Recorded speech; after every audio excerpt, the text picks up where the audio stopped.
Demi, you're known for your beauty. You're known for winning these pageants. When you think about beauty, I see a culture in which it sends messages to women of all ages that you're not enough. And I'd love for you just to talk to us for a few minutes about what true beauty is and how you see that.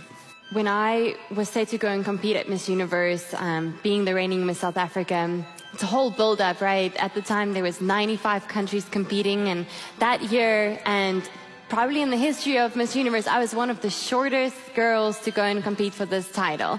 And now if you think of models and beauty queens, they're usually tall, and people started placing me in this box saying, oh, she won't win because she's too short, started defining me in certain ways. And it's hard for that not to get to you, right? In the same way that I know so many young girls watch Instagram or watch social media and puts themselves in boxes, that is the way social media defines us to look or act like. Do you know what?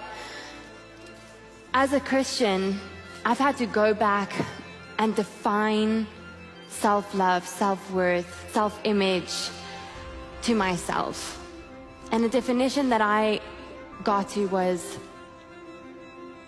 as a Christian, I need to have confidence in who God says I am. Not self-confidence, but God confidence. That's good.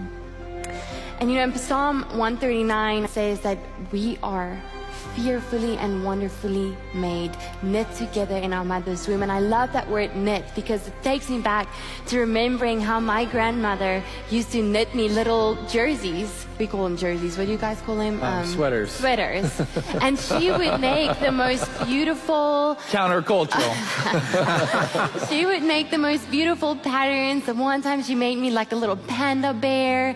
And we were on holiday together, and she spent days just sitting there knitting that jersey, pulling it out, redoing it, wanting to make sure that it's perfect, that that pattern she's creating on that sweater is perfect.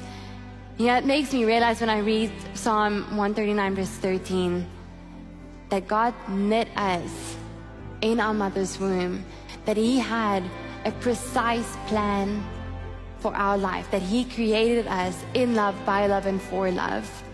And if that does not make you feel worthy, I don't think any amount of makeup, any amount of clothes, any amount of shoes, any amount of bags will ever make you feel worthy.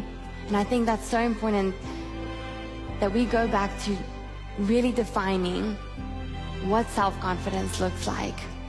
That we need to remove the word self and replace it with God and make it God confidence.